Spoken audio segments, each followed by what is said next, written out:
الحمد لله الأكرم الذي خلق الإنسان وكرم وعلمه من البيان ما لم يعلم. ونشهد أن لا إله إلا الله وحده لا شريك له، ونشهد أن سيدنا ومولانا محمدا عبده ورسوله صلى الله عليه وعلى آله وأصحابه أجمعين.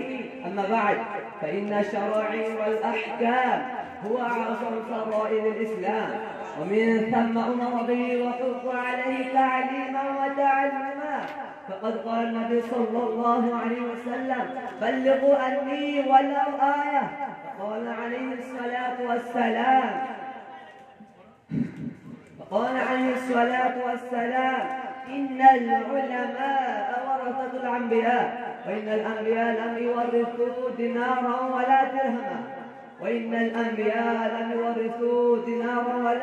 درهما، وإنما ورثوا العلم، فمن أخذه أخذ بحد وأخر.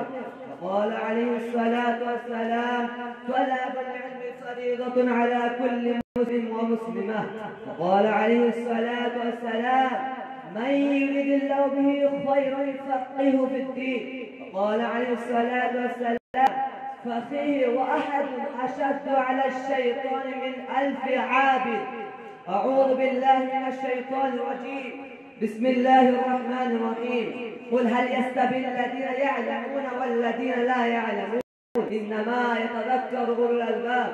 بارك الله لنا ولكم في القرآن العظيم، ونفعنا وإياكم بالآيات والذكر الحكيم. إنه تعالى جواد كريم ملك بر رؤوف رحيم ورب الحليم.